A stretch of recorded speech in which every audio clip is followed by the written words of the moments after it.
PG Biografía.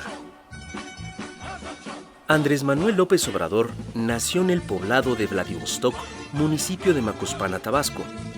Estudió la primaria en el Instituto Maximiliano de Habsburgo, del que fue expulsado por organizar un plantón como protesta por la privatización de la tiendita de la cooperativa. Se piensa que su acendrado juarismo proviene de esa etapa temprana de su vida. Mientras sus padres atendían la tienda familiar, Andresito pasaba el tiempo leyendo literatura subversiva, la Constitución mexicana, los sentimientos de la nación de Morelos y poemas de Carlos Pellicer. A mediados de la década de los 60, la familia se trasladó a Villahermosa, en donde Andrés estudió la secundaria y la preparatoria en las reconocidas academias Contreras, en donde el joven de Macuspana se sintió a sus anchas. Para sus estudios universitarios, Andrés optó por enrolarse en una institución académica sumamente radical, llamada Universidad Nacional Autónoma de México, en donde estudió la carrera de Ciencias Políticas y Administración Pública. Ya bien radicalizado, a mediados de los 70 se afilió al Partido Revolucionario Institucional, al que renunció en 1988, cuando por fin se dio cuenta de que el PRI era el PRI. Fue candidato a gobernador de Tabasco en 1988, elecciones en las que, por primera vez, le hicieron de chivo los tamales.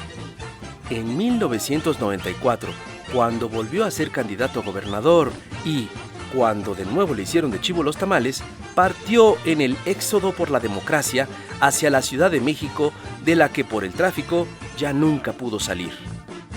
En el año 2000, Andrés Manuel López Obrador ganó la elección para jefe de gobierno del Distrito Federal, hoy Ciudad de México, a la que gobernó con luces y sombras durante 5 años. Tuvo la mala fortuna de coincidir con Vicente Fox y Marta Sahagún, que ganaron las elecciones presidenciales, que aspiraban a reelegirse y que, por lo mismo, le hicieron la vida un poco difícil. A pesar de videoescándalos, complots, desafueros y demás peculiares incidentes, Andrés Manuel logró ser candidato presidencial en 2006. Comicios en los que, haiga sido como haiga sido, le hicieron de chivo los tamales en un porcentaje de 0.56%. López Obrador volvió a ser candidato presidencial en el 2012, pero, para variar, en esas elecciones los tamales no se los hicieron de chivo, sino de burro. En 2015, cuando López Obrador se dio cuenta de que el PRD había degenerado hasta convertirse en el PRD, fundó un nuevo partido, Morena. En este 2018, Andrés Manuel López Obrador vuelve a ser candidato presidencial y, en parte por el hartazgo de la gente, por sus alianzas con tirios, troyanos y pesianos, los errores de sus contrincantes y por el curioso hecho de que muchos de los que en el pasado le hicieron los fraudes y la guerra sucia ahora están de su lado, pareciera que, ahora sí, la tercera es la vencida.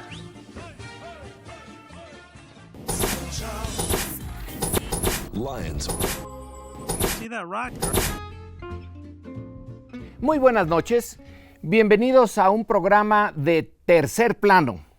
Vamos a comenzar.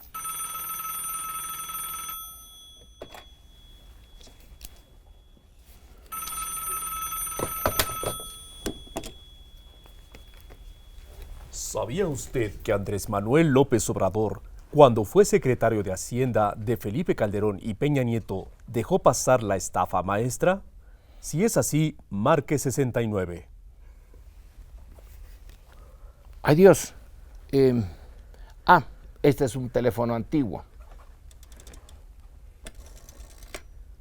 Pero como yo no lo sabía, voy a marcar 68. ¿Sabía usted que de ganar las elecciones Andrés Manuel López Obrador va a expulsar del país al historiador Lorenzo Meyer? Si está usted de acuerdo, marque 2018. No, voy a marcar 1968. Maestro Meyer. Muy buenas noches, buenas noches. Maestro queridísimo, ¿cómo está usted? ¿No te da miedo que llegue López Obrador? Perdón, antes de eso, ¿le hablamos de tú o te hablamos de usted? En la época en que estamos, de usted, no, de tú. Estamos en lo mismo desde hace mucho tiempo. ¿Cómo estás? Qué bueno que me invitaron a esta mesa. Hay que tener sentido del humor para sobrellevar pues el entorno político y de todo lo demás de este país. Así que celebro mucho estar con ustedes. Nosotros lo celebramos. Estaba ganando la risa, ¿verdad? Sí, no podía yo aguantarme.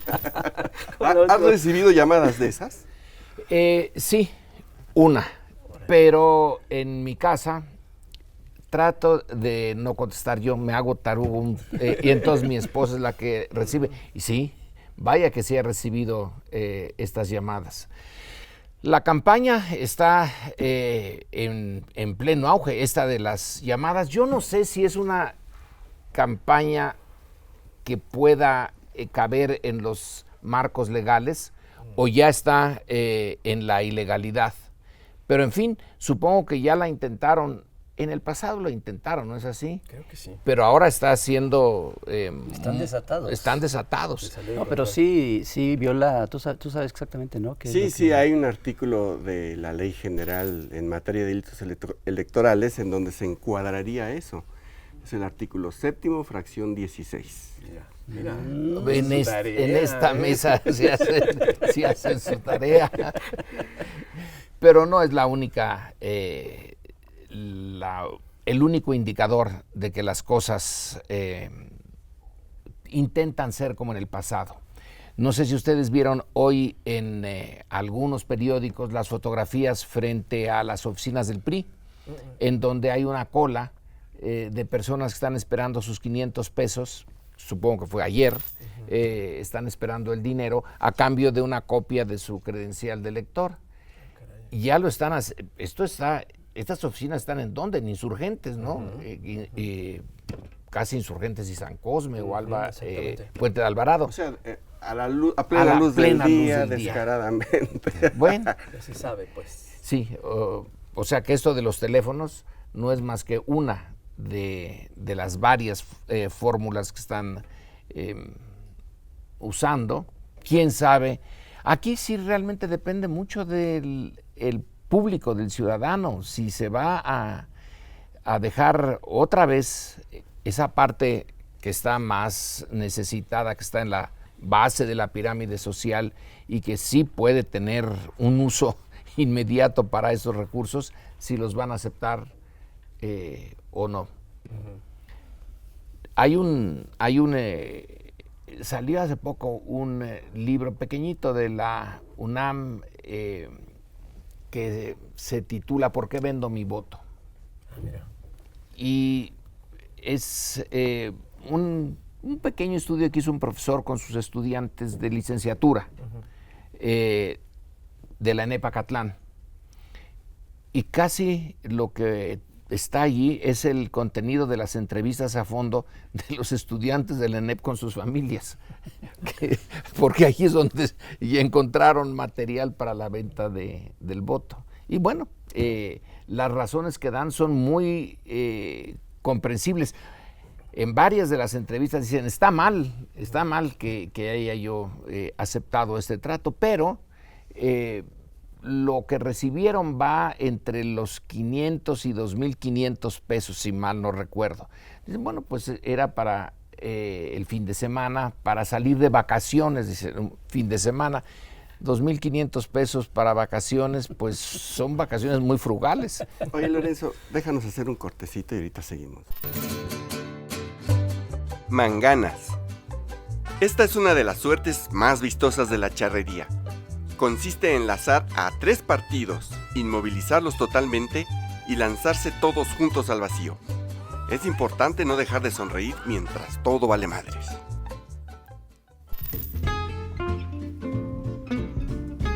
Oye, Lorenzo, yo desde que tengo memoria, las elecciones que me ha tocado vivir son sucias, están llenas de irregularidades, de denuncias, de pruebas de irregularidades. Pero pareciera que no, mucha gente lo niega, dice, no es cierto, esas son fantasías de los chairos. Pero en realidad, y yéndonos muy atrás, las elecciones en México nunca han sido limpias, ¿o sí? ¿Hay elecciones limpias? ¿Ha habido elecciones limpias? ¿Qué tal si te dijera yo que las primeras, que no se hicieron en todo el país, pero sí se hicieron en la Ciudad de México, todavía como parte del Imperio Español, después de las Cortes de Cádiz, de la Constitución de 1812, cuando de repente ya no había indios, mestizos y criollos, sino todos eran ciudadanos, y se hicieron unas elecciones. Una profesora de la UNAM, Virginia Guedea, las ha estudiado a fondo y no queda claro. Pudieron haber sido limpias. ¿Y sabes por qué fueron limpias? Porque no había experiencia y porque ganaron los candidatos que el virrey no quería. Ahora, quedan unas papeletas de esas elecciones y resulta que algunas de las papeletas, si tú ves la caligrafía, es la misma. No, pero no nos, a lo mejor sí eran limpias. Lo que pasa es que no sabían escribir. Entonces alguien pudo saber que sí sabía escribir y le pidieron, mi voto es por fulano, entonces puede ser. Esa es una explicación. Claro. La otra explicación es que el fraude empezó desde entonces, pero el resultado nos permite suponer que sí fueron limpias porque ganó la oposición. Y luego, después de eso el señor virrey, las cosas para que ya no sucediera eso. El señor virrey las prohibió. Claro. Se tomaron las medidas necesarias. Pues, sí, las medidas necesarias muy fáciles. Estamos en guerra, porque era ya la guerra de independencia. Sí. Entonces, en estas circunstancias no puede haber elecciones y ¡pum! Se acabaron. ¿Cuáles son los fraudes más escandalosos que ha habido? Bueno, los de Santana eran escandalosos. El siglo XIX no puede ser de otra manera más que fraude. Al final, en el Porfiriato, un embajador norteamericano, porque entonces nada más había un embajador, todos los demás eran ministros plenipotenciarios, pero Estados Unidos ya tenía su embajador. Entonces el embajador manda un memo, pues es su obligación, al Departamento de Estado, y dice: yo en todas las elecciones que he presenciado en México, nunca he visto un elector entrar a las mesas electorales. Así que esa es otra manera de hacer las elecciones, que no vayan los electores. Entonces ya tú tienes una posibilidad. Y yo, humildemente, no puedo ampliarlo mucho, pero cuando yo vivía en una granja, siendo adolescente, que estaba en el municipio de Tlalnepantla, una granjita chiquita, San Lucas de Petlacalco era y por alguna razón, no sé, mi tío estaba encargado de las elecciones, de una elección, y pude ver que las boletas electorales se llenaron en mi casa. Y se mandaron a Tlalnepantla. Pero era, pues digo... fuiste testigo. Testigo. No fui actor. Yo nada más vi cómo mi tío llenaba las boletas y pues nadie decía nada. Vamos a hacer otra pausa y ahorita regresamos para escuchar más pruebas de los fraudes que ha cometido. No, fui testigo. ¡Fepade! Cala de candidato. Esta suerte consiste en que el caballo no se dé cuenta de que tiene un jinete.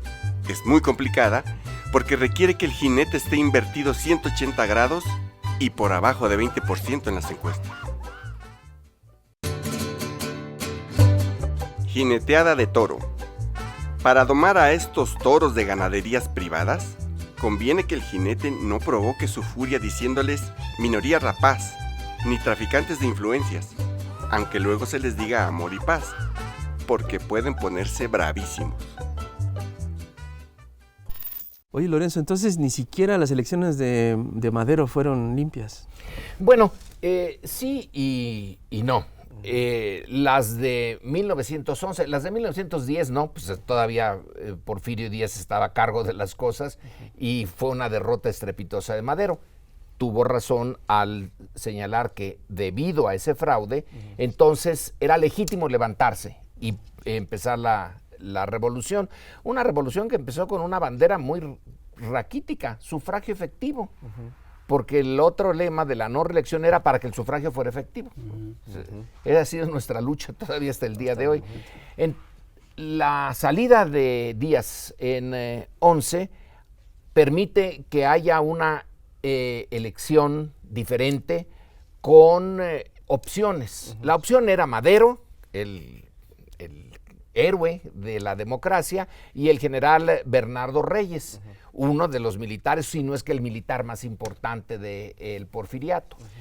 Pero en el proceso de la campaña, el general Reyes y su hijo, que era el que organizaba la campaña, dijeron que no seguirían en ese como candidatos porque se los impedían las porras, grupos pues de hooligans que decían intervenían en los mítines y que ante esa falta de seguridad él se retiraba. Ahora, retirándose el general Reyes, la elección pierde mucho sentido. Si hablamos de democracia, porque el punto de una elección democrática, entre otros, es que haya opciones, por lo menos 2, ahora si hay 3 o hasta 4, perfecto. Entonces, cuando Madero gana la presidencia, él es en realidad el único que podía ganarla. Pero, aquí hago una acotación, si vemos el Congreso, entonces sí hay una pluralidad. Ganaron muchos de los congresistas enemigos de Madero. Así que hay un indicador de que sí hubo juego democrático y que el Congreso no estaba enteramente en manos de los maderistas. Oye, Lorenzo, y pues más de 100 años después, pues ya estamos a 3 semanas de las elecciones. ¿Tú cómo ves el panorama? ¿Crees que este arroz ya se coció? ¿Crees que deberíamos de decir que el arroz ya se coció? Porque las encuestas, las buenas encuestas, hay unas que son francamente, ayer aparecía en los periódicos una como inserción pagada de un grupo que se llamaba Pop, quién sabe qué, que le daba era Plop más bien. al candidato del PRI en la Ciudad de México, que iba pero ascenso, como rocket en ascenso. Pero 2 de ellas, por lo menos 2, la de Alejandro Moreno, que es un encuestador profesional de hace ya mucho tiempo, y la del periódico Reforma. Alejandro Moreno la publica en El Financiero, Reforma publica la suya en su periódico. Ninguno de los 2 periódicos se puede decir que sea López Obradorista, y más bien lo contrario, ¿no? Y en ellas las cifras se corresponden, 50-52%, es mucha la diferencia entre ese primer y segundo lugar. En ese sentido, las encuestas vienen a introducir algo que no había en el México de hace 30, 40, 50 años, un elemento con el cual contrastar los resultados oficiales de la elección con algo que es un marco que no se puede olvidar ni hacer a un lado. No pueden ir muy lejos de ese marco que dan las encuestas. Ahora, se dice, pero fíjense bien, hay 20 y tantos % de indecisos. Allí hay que tomarlo con mucho cuidado. Los encuestólogos, los profesionales de esto ya tienen unas respuestas, más o menos. Los indecisos, muchos de ellos no van a votar. Ya tienen más o menos hasta cifras de cuánta es la proporción de que se abstendrán de votar y cuántos están realmente indecisos. Y la indecisión la cierran, otra vez, no me hagan mucho caso en las cifras, pero como entre el 10 y el 8%, a pesar de que tienen que publicar, no contestó, indecisos, 28%. Dicen, no, esos ya están, porque, por ejemplo, una prueba. Usted votó las elecciones pasadas y entonces los indecisos, los que no han dicho por quién votarían, resulta que una buena parte de ellos no votaron, que es ya una manera de... Pero en un universo paralelo, todos esos indecisos votan por mí. Vamos a hacer una pausa y una visita a un universo paralelo. TV UNAM y el History Channel presentan Universos Paralelos. Universos Paralelos. Un caso inexplicable de universos paralelos es el de las elecciones presidenciales de 2006. En el universo de la versión oficial, esos comicios fueron reñidos pero impecables. En ese universo, el candidato del Partido Acción Nacional, Felipe Calderón, venció de manera limpia a su opositor, el candidato de la izquierda, Andrés Manuel López Obrador, por un margen de solo 0.56%, es decir, 243.934 sufragios. En otro universo paralelo, la oposición denunció un fraude de grandes dimensiones. Exigió que se abrieran los paquetes y se hiciera un recuento voto por voto, casilla por casilla. En ese mismo universo se documentaron innumerables irregularidades. En el universo del Instituto Federal Electoral, el IFE, el proceso estaba fuera de duda. Pero en el universo de millones de mexicanos, todo había sido un cochinero. En un universo bizarro, Luis Carlos Ugalde, titular del IFE y encargado de darle transparencia y certeza a los comicios, envió una circular a las juntas locales del IFE que decía: el escrutinio y cómputo de las boletas no procede bajo el argumento de transparentar o dar mayor certeza a los resultados. Luego, en el universo de los ciudadanos indignados, el IFE entró sin mandato legal y en secreto a manejar paquetes electorales. Incluso existen videos en los que se ve a personal del IFE manipular y abrir paquetes de manera extralegal.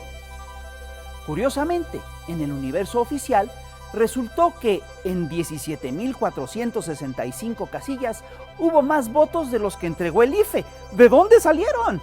Sumando un total de 788.077 votos de más. Por otro lado, en 32.758 casillas fueron sustraídas boletas de la elección presidencial. Todo esto suma un total de 716.000 votos robados. Es decir, que había más de 1.504.000 votos sin sustento, cuando la diferencia era de menos de 250.000 votos. En un universo todo estaba en orden, todo era democrático. Pero en otro universo, millones de mexicanos exigían que se abrieran todos los paquetes y que se contara voto por voto. Sin embargo, como el IFE estaba en otro universo, no vio nada y se negó a limpiar la elección. Como estaba en un universo paralelo, el IFE nunca escuchó una grabación en la que oímos a la dirigente del magisterio, Elba Ester Gordillo, negociar con Hernández Flores, gobernador de Tamaulipas, el voto en ese estado. En esa grabación, Elba dice: ya se cayó el PRI. Vale más que ustedes se adelanten con Felipe para vender lo que tengan. Pero si vas por azul, que es lo que pensamos, vale más hablarle a Felipe y decirle algo, ¿no? Tampoco escuchó el IFE otra grabación en la que Pedro Cerizola, operador panista, le agradece a Hernández su apoyo a Calderón. Le dice literalmente: te sobregiraste. Pues muy agradecido, creo que te sobregiraste. No, hombre. Con mucho gusto y con mucho aprecio. No sabemos en qué universo el cineasta Luis Mandoki grabó las bodegas en las que se pueden ver miles de paquetes electorales alterados. Pero en el universo de los ciudadanos indignados, un ex colaborador de Gordillo denunció que el fraude electoral había sido ejecutado en el más clásico estilo priista por 200 operadores, casi todos del magisterio Char. Más tarde, investigaciones periodísticas documentaron que muchos ciudadanos que habían sido nombrados funcionarios de casilla por insaculación fueron sustituidos en el último minuto por miembros del Sindicato Nacional de Trabajadores de la Educación. Es claro que la televisión mexicana y muchos intelectuales nacionales vivían en el universo del IFE, pues nunca hablaron de las irregularidades, defendieron con todo a las instituciones electorales y convalidaron la elección como una de las más limpias de nuestra historia. Pero en el Tribunal Electoral hubo un cruce de universos, pues este tribunal publicó un dictamen que aceptaba que había habido graves irregularidades. Reconocía que Fox se había entrometido en la elección y la había puesto en riesgo, pero concluía que las irregularidades no ameritaban cancelar la elección. Ahora bien, hubo otro cruce de universos paralelos en la toma de posesión, pues Felipe Calderón, que venía del universo en el que todo estaba bien, tuvo que tomar posesión rodeado de un gran operativo policíaco. Calderón tuvo que gobernar en un universo donde millones de ciudadanos lo consideraban espurio e ilegítimo. En ese universo, Felipe Calderón tuvo que declarar una guerra para terminar su mandato. ¿Y usted? ¿En qué universo estaba cuando se dio la elección de 2006? Universos paralelos. Pues esos son los universos paralelos del fraude. Pero entonces, en un universo normal, en un país normal, en una democracia normal, este arroz ya se debió haber Desde cocido. luego. Ya Sí, deberíamos de tenerlo en un país normal. normal. Pero en este país hay un grupo de gente que están en la histeria total. Yo digo que es la alianza Juntos Haremos Histeria, ¿no? Sí. Están como locos, o son más bien todos desunidos contra López Obrador, ¿no? Porque ni siquiera están unidos. Ese es un punto interesante, porque tienen todo para estar unidos. PAN y PRI se han unido desde Salinas. Pues desde Salinas, ¿no? Y han trabajado muchas veces muy bien. Esta división no es la única en la historia de las derechas. En Estados Unidos se ha dado también otras veces, pero esta desunión sí abre una oportunidad para que la izquierda pueda con más fuerza poner a su candidato. Es una oportunidad única. Al revés. La izquierda es la que siempre ha estado desunida y la derecha muy unida. La izquierda está desunida por definición desde el principio. Marx tenía como sus enemigos malos a otros de izquierda, ¿no? Al socialismo utópico, etcétera. Se peleaban a muerte, no contra la burguesía. Pero en esta ocasión sí están peleados. Yo todavía no entiendo por qué es tan a fondo la pelea. Algo pasó que no sabemos, ¿verdad? No, No, o sea, entre ellos algo pasó que no se sabe bien. La explicación es que Anaya puso como parte central de su campaña que se propone, si llega a ser presidente, lanzar todo el aparato de la justicia contra Peña Nieto. Que ayer Yo lo creo que eso reafirmó, que por pasó cierto. fue Anaya, que se atravesó, que es un tipo en el que nadie confía, ni siquiera Peña Nieto, como para llegar a un acuerdo. Pero la derecha tiene sobre todo intereses más que principios. Total, si fue un ladrón, pero ¿benefició a la derecha o no la benefició el gobierno que está por terminarse? Claro. Entonces, ¿a dónde, de cuándo acá tan puros en decir, lo vamos a condenar porque hubo muchos latrocinios y robos en este sexenio? De todas maneras no logro entender esa pugna, esa lucha entre las dos derechas, pero afortunadamente se dio. ¿Tú te imaginabas hace medio año que estaría este panorama a menos de un mes? No tan positivo para la izquierda, no, pero sí esperaba que una vez que Andrés Manuel decidió volver por tercera vez, sí tenía lo que algunos dijeron, ya está desgastado. No, tenía también un conocimiento del sistema, que el aprendizaje había sido a base de golpes, muy duro, pero lo asimiló bien, y él sí conoce el país a la perfección. No hay nadie que lo conozca como él. Por eso, pues, muchas gracias que estuviste en el programa. Ay, sí, ya se acabó. ¿Por quién vas a votar? Gracias. Sí. ¿Sabes por quién vas a votar? Creo que sí. Muchas gracias. Muchísimas gracias. Gracias a Nos ustedes. vemos. Cuídense mucho, recuérdense que existe una revista, El Chamuco. Ah, Acuérdense. todavía.